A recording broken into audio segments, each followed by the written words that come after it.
Olá pessoal, aqui é o professor Eduardo Brião. Estou usando o material do Dr.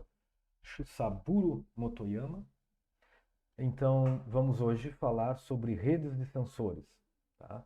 Então, eu vou colocar, obviamente, esse conteúdo mais focado para os nossos fins. Então, o que nós temos, né, hoje sobre o avanço tecnológico nos permitiu miniaturizar componentes eletrônicos, desenvolver soluções em software inteligente, né? Houve evolução nos sistemas embarcados para ter baixo custo de energia e com razoável poder de processamento, melhorias também em telecomunicações e em redes de computadores. Tá? Nós temos sensores, a gente pode comprar aí em qualquer site, nós temos sensores que conseguem fazer leituras analógicas de calor, luz, movimento, vibração, fenômenos físicos, né? E aí enfim, a gente consegue fazer essa, essa leitura, tá? E nós temos nosso sensor, que é uma unidade básica de rede de sensores. Nós vamos aprender o que são redes de sensores, tá? Então, nós temos o sensor, processador, memória, transmissor, receptor e uma fonte de energia. Então, o nosso sensor ele tem um sensor, né? E esses outros elementos, obviamente, para que eu posso receber uma determinada informação, repassar uma informação para que possa criar uma rede. Nós vamos ver isso mais adiante, tá? Então, uma rede de sensores, tá? Ele consiste em um grande número de nós sensores, nós distribuídos dentro ou bem perto do fenômeno a ser monitorado. Então, por exemplo, nós poderíamos ter várias boias, né? Cada boia teria um nó sensor. Justamente nesse nó sensor, nós teríamos alguns sensores para a temperatura da água, temperatura do ar, salinidade, entre outros, correto? E nós poderíamos ter essas boias distribuídas ao longo do mar, aqui do nosso Brasil, né, ao longo das águas nacionais, e obviamente, sendo que essas boias, elas têm que ter, no mínimo, uma distância entre si para que elas possam se comunicar e repassar a informação, né, para que nós tenhamos aí uma rede de sensores. Tá? Então, aqui nós temos uma ideia. Nós poderíamos ter o A, ele vai enviar para o sensor mais próximo ou para o sensor que tenha maior potência de comunicação, B, depois passa para o C, D, E. Essas conexões são realizadas em tempo real, tá? Ou não, dependendo do projeto dessas redes de sensores, mas no caso de boias, nós utilizaríamos dessa forma. Nós temos, essa informação é passada por meio do sensor mais próximo a uma antena para receber dados, para que esses dados possam ser enviados para a internet, para enviado a algum servidor e tal, para que o usuário possa receber esses dados e possa fazer a interpretação correta desses dados. Tá? Eu estou usando boias, mas isso poderia ser, por exemplo, sensores conectados fixamente, né, de maneira fixa, por exemplo, numa floresta, ou sensores utilizando vários drones que possam fazer uma varredura uma determinada área. Então nós podemos ter aí muitos tipos de nós sensores. Tá? Então qual é a evolução? Né? Ela foi criada lá, o início dela foi na Guerra Fria nos Estados Unidos, né? Foi desenvolvimento de um sistema de vigilância com sensores acústicos no fundo do oceano para detectar submarinos soviéticos. É utilizado normalmente pela National Oceanographic and Atmospheric Administration para monitorar atividades sísmicas e vida marinha, né? E também, em 1980, se criou aí a DARPA. Ela utilizou redes de sensores distribuídos. Utilizou também as tecnologias da ARPANET, concomitante com o início da ARPANET, que é o predecessor de internet, e os sensores de baixo custo distribuídos colaborando um com o outro, operando de forma independente, sendo a informação encaminhada para outro nó que faça o melhor uso dela. Obviamente tem algoritmos, para tomada de decisões dessa informação que recebe, um nó sensor, ele recebe essa informação, para onde ele vai enviar. Então é necessário ter aí algoritmos para que possa acontecer essa rede de sensores. Então, aqui tem algumas 150 nós sensores distribuídos ao longo da Duck Island, que enviam dados de temperatura, pressão, umidade, e os dados são disponibilizados na internet através de um link de satélite. Então, em 2002 fizeram essa experiência para estudar melhor os comportamentos dos pássaros. Colocou esses sensores para realizar essas leituras. Depois, em 2004, foi criado algumas plataformas e alguns softwares de infraestrutura, por exemplo, um sistema operacional mínimo para rodar em cima disso, que seria o TinyOS, TinyDB. O DB aqui, no caso, seria um pequeno banco de dados. Em 2005, começou a ter mais áreas de aplicação, como agricultura de precisão, como saúde, para monitoramento de sinais vitais do corpo humano, e redes de sensores e atuadores sem fios, e atualmente, automação da casa e internet das coisas. Então aqui tem algumas pequenas placas que são habilitadores aí para que nós possamos criar os nossos nós sensores. Então, uma rede ad hoc, ou MANET, Mobile Ad Hoc Network, é uma rede sem uma infraestrutura. Por exemplo, nós temos algumas redes com infraestrutura. A telefonia celular é uma rede sem fio, mas é uma rede que já tem uma infraestrutura por baixo, porque tem uma hierarquia de antenas. E o celular não pode ficar longe de uma antena. Se o celular ele vai ficar muito longe de uma antena, ele perde o sinal, não consegue mais a informação. E nesse caso, essas redes são sem infraestrutura, é uma ad hoc network, ou seja, uma rede construída para uma finalidade específica. Então aqui tem um exemplo, laptop. Eu tenho vários laptops se conectando entre si de forma ad hoc, eles se conectam, tem uma rede ad hoc sem ligar a um roteador, por exemplo, a uma infraestrutura. Eu tenho outras aplicações, como automação de um pavimento de fábrica, recuperação de desastres, comunicação carro a carro, formação de uma rede militar. Então nós temos...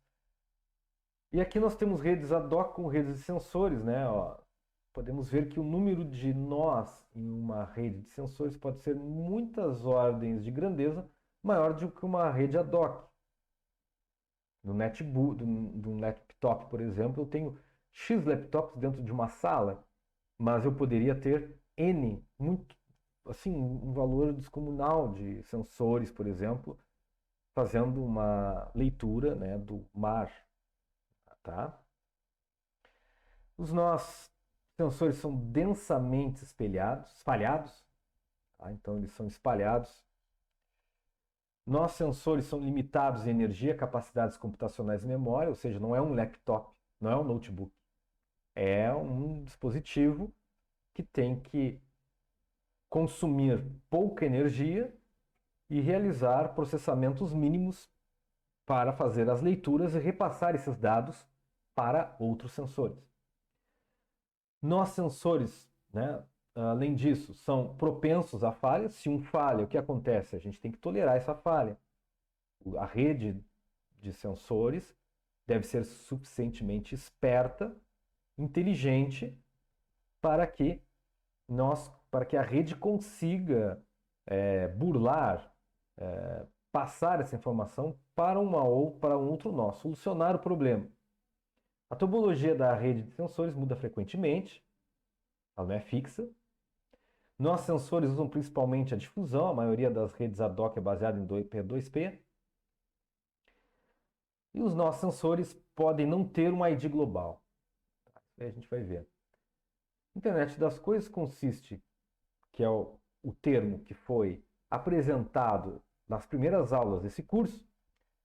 Então, ele consiste em tornar os objetos de uso cotidiano em objetos inteligentes e interligar com a internet. Graças ao uso RFID, são endereçáveis, fixadas nos objetos, enfim. O RFID é usado na cobrança de pedágios, gestão de cadeias de suprimento e saúde, identificação funcional por meio de crachás. Tá? Então, já tínhamos mencionado que a internet das coisas nós podemos criar energia esperta, né? Smart Energy, com construções inteligentes, energia inteligente, sala de estar, vida inteligente, transporte inteligente, cidades inteligentes, saúde inteligente. Então a gente consegue lidar com esses dados de uma maneira inteligente, tá? E capturar esses dados, e esses dados vão ser úteis para que o gestor ou um sistema inteligente consiga tomar decisões de maneira adequada. Além disso, as redes de sensores elas são usadas em aplicações militares, como monitoramento de forças aliadas, equipamentos e munições, vigilância de campo de batalha, reconhecimento de forças inimigas, alvos, avaliação de perdas na batalha, detecção de ataque nuclear, biológico e químico. Nas aplicações ambientais, também temos aplicações como detecção de incêndios florestais, mapeamento da biocomplexidade do ambiente, detecção de inundações, agricultura de precisão, poluição do ar e da água. Tá? Então, existe também uma forma de colocar, que tem um exemplo, né? Colares equipados com GPS, são colocados em zebras, os dados são enviados via peer-to-peer e algumas zebras dão acesso aos dados. Então, as zebras andando, elas conseguem capturar muita informação do ambiente, como umidade, como temperatura e até mesmo a observação da fauna e da flora ao seu redor. Aplicação em saúde, nós podemos fazer um telemonitoramento dos sinais vitais do corpo humano, rastreamento e monitoramento de médicos e pacientes dentro de um hospital, administração de medicamentos em hospitais ou até mesmo a gestão em vários níveis em relação à saúde. A gestão quanto à compra de materiais e de medicamentos e insumos, como também todo o movimento dos médicos, enfermeiros e corpo técnico dentro de um hospital ou de uma rede de hospitais, e também baixa, alta de pacientes e rastreamento dos pacientes, e até mesmo se consegue ter informações detalhadas sobre o paciente. Tendo esse vasta gama essa gama de informações, pode tomar decisões importantes, tanto no alto até o baixo nível de abstração, quanto no alto nível de gerenciamento, quanto num gerenciamento mais in loco. Também tem aplicações em escritórios e lar, home office, automação de escritórios, né, ambientes inteligentes. Aplicações automotivas, como redução de fiação, medições de reservatórios e partes rotativas, inspeções técnicas, monitoramento de peças. Tá? Então, se consegue tirar a fiação e dizer que, por exemplo, a pressão que é medida de um pneu, como a pressão do freio, velocidade, aceleração, podem ser repassadas dentro do automóvel a partir de redes de sensores. Tá? Existem outras aplicações, como controle ambiental em prédios e escritórios, museus interativos, detecção e monitoramento de roubos de carros, controle de inventários, rastreamento, etc. Aqui também tem, só para mostrar, né, um exemplo das redes de sensores, os acústicos submersos, eles têm essa tecnologia aqui, onde lá embaixo, né, existe o sensor que ele vai receber. Aqui vejam que é um sensor que tem rede de sensores, mas também tem infraestrutura. Existe infraestrutura, obviamente, porque essa infraestrutura, vejo que existe aqui, ó. Existe sinks, né? Existem sensores, né, que fazem a leitura desses para ver se passam ou não submarinos. E um conjunto desses sensores são monitorados por um UW-Sync. Esse UW-Sync, né, para cada área, onde nós chamamos de cluster ou agrupamento, ele repassa essas informações a uma estação que está na superfície. Essa estação, ela recebe esses dados, com certeza faz uma formatação e tratamento desses dados, são enviados esses dados tanto para, no caso, onde ele diz em terra, ou são passados por satélite em terra, ou são passados por satélite em navios. Tá? Então, basicamente isso. Claro que quando se trata com arquitetura em camada de redes, nós estamos lidando com redes de computadores, nós estamos lidando com as camadas. E essas camadas, no mais, nós temos a Physical Layer, Data Link Layer, Network Layer, Transport Layer e Application Layer. Só que esses layers estão em 3 planos. Estão no plano de gerenciamento de tarefas, como é que essas tarefas são alocadas, são gerenciadas, enfim. No gerenciamento de mobilidade, tá? Então, se essas boias, por exemplo, do mar estiverem muito longe, como é que isso é feito, como é que, enfim.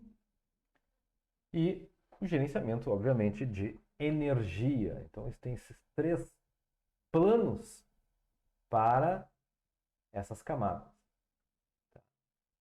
Então, a camada física é a camada que vai receber os dados em forma de onda, vai fazer a seleção de frequência, geração de portadora de frequência, detecta sinal, modulação, criptografia, sinais de... né? Então, ele recebe toda a senoide, faz uma transformada de Fourier, enfim, baixíssimo nível de abstração. Tá? Então, se usa aqui, existem desafios, né? Como conseguir um nó menor que $1. Existem formas de rádio, né? Que uma delas é utilizar o protocolo Zigbee, né? Que se encontra facilmente em qualquer casa. Quando você quer construir uma estação com redes de sensores, você pode construir aí com Arduino. Dessa forma, é possível trabalhar em cima. A camada de enlace de dados é uma camada no nível mais acima, que ela faz a multiplexação de fluxo de dados. Então, ela consegue vários dados vindo de vários sensores, eu consigo multiplexar esses dados, eu detecto se há algum erro, né, a partir de um bit de correção, eu consigo controlar o acesso ao meio, consigo controle de erro. Tá? Então, é muito importante porque o enlace de dados ele tenta com que, por exemplo, aquele bit que não deveria ser 0 era 1, ele consegue ajustar para 0. Então, o objetivo aqui seria a criação de uma infraestrutura de redes e compartilhamento eficiente e justo dos recursos de comunicação entre os sensores. Tá? Então, é isso. Como compartilhar, né, recursos de comunicação entre os sensores de maneira adequada e justa. O que mais? Nós temos, né, claro que eu falei da camada de enlace de dados, e nós temos uma camada um pouquinho mais acima que enlace de dados, que a gente divide, que é o MAC, né? O MAC faz isso. Por exemplo, os problemas existem hoje, né? Nos sistemas celulares nós temos rede de espulo, não é viável em rede de sensores. Por quê? Que é o single hop. Porque o sistema celular tem uma boa potência. E os sensores têm baixa potência.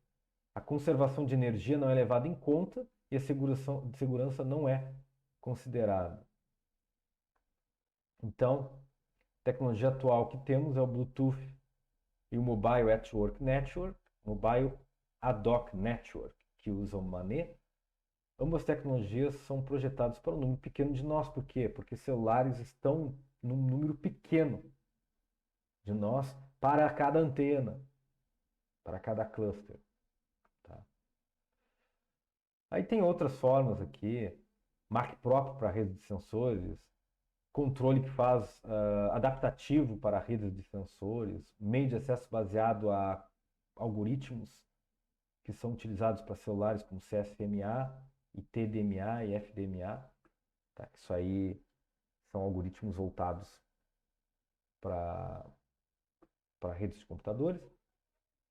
A economia de energia é estratégia básica: desligar o radiotransmissor quando não está transmitido. Pode ser ineficaz devido ao custo de religar. Religar, existe um delay.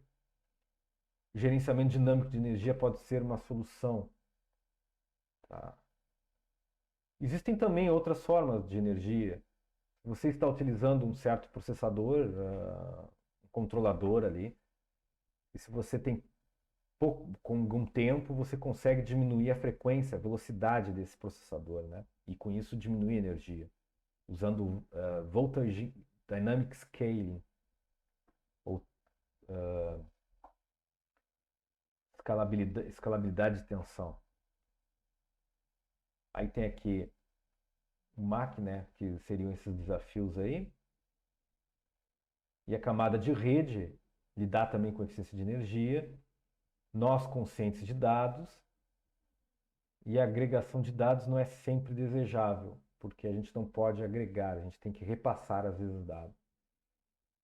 Também existem algumas coisas que têm que ser levadas em conta. Qual é a rota de máxima eficiência energética, maior energia em cada nó, rota de energia mínima, menor gasto energético, e rota de mínimo pulo. 3 itens, 3 critérios a serem definidos. Por exemplo, eu tenho um nó que está mais próximo de mim, né, o mínimo pulo mínimo, mas ele tem uma energia muito fraquinha comparado com um outro sensor que está mais longe do que eu, mas ele tem uma energia boa. Quem escolher? Então, nós temos algumas soluções aí que a gente tem que usar alguns critérios. A camada de transporte é realmente testar se o que chegou é o que recebeu, é a confiabilidade fim a fim, retransmissão, tem que lidar com a congestão, lidar com a segurança fim a fim, autenticação, integridade dos dados, criptografia. Tá? Então, por exemplo, os dados eles têm que terem um certo segurança, né? Se eu sou o root de um sistema, esses dados não podem cair em mãos erradas. Aí nós temos aqui uma camada de aplicação, gerenciamento de redes de sensores, requisição de banco de dados. Aí ele consegue trabalhar no nível de banco de dados para pegar um dado de um e receber o dado de outro e tentar jogar esses dados de forma adequada lá para a antena para o lado de fora. Sincronização, né? Enfim. E aqui tem alguns estudos, né, para a gente lidar com, por exemplo, a rede corporal de sensores. Eles fazem temperatura, pressão, batimento cardíaco, glicemia, garante mobilidade do paciente, um monitoramento pós-alta, usado em gestão de saúde. Aqui tem um exemplo, onde nós temos, é usado na área médica, militar ou até mesmo entretenimento. Componentes é o nó sensor, nó atuador, dispositivo pessoal. Então nós temos nós sensores e nós temos nós, que é uma estrutura, que é um nó atuador, nó aqui no sync, depois um outro nó. Por que esses nós aqui? Porque esses nós eu preciso ter um atuador, no caso, porque são sensores que usam recursos físicos mais relevantes no que diz respeito no que diz respeito, por exemplo, à leitura de pressão. A leitura de pressão que tem que usar. Tá? Bom, vamos dar uma olhada aqui. Aí tem mais desafios, é a qualidade de serviço. Tem que manter uma qualidade de serviço, senão o sistema degrada. Segurança, privacidade, taxas de dados, né? Então a gente tem que manter o mínimo para uma qualidade de serviço adequada para o nosso sistema. Tem mais aqui. Então, aqui tem tipos de tráfegos, interno ao corpo e externo ao corpo. Né? Interno, comunicação interna ao corpo, onde tem uma pequena LAN, e externo ao corpo, que vai ter que fazer uma... E aí, claro que esse corpo, né, ele tem que fazer uma comunicação com o meu WPAN, WLAN, MAN e nosso World Web, certo? Então a gente tem que manter isso aqui, essa coerência. Então, só para a gente poder ver, camada física, comunicação por RFID, tecido humano absorve energia de rádio, isso é ruim, tem que lidar com isso, taxa de absorção específica baixa, linha, né? Enfim, movimento do corpo. Aqui tem umas camadas que uma delas é utilizar o Bluetooth, ou o Zigbee, ou utilizar o novo padrão IEEE, que é o 802.15.6. Então a camada de rede, como fazer o roteamento, né? Baseado em temperatura, baseado em cluster, pode ser feito. Aqui dando um exemplo como é que funciona. Métodos de controle. Métodos de controle de acesso ao meio devem ser projetados para economizar energia, baseados em contenção, livres de contenção, aqui nós temos dois, tá? A gente pode utilizar. Rede de sensores em geral utiliza MAC baseado em contenção. Então, escuta, repouso, escuta. Então, ele entra nesse nível aí. Tá? Então, o que mais nós temos aqui mais relevante para nós? Tá? Isso aqui a gente não vai entrar no nível de detalhe, tá? Mas só para vocês verem que quadros de tempo é dividido em três partes. Nós temos o beacon, que é o controle, sincronismo e delimitador quadros, downlink. Unicast ou broadcast.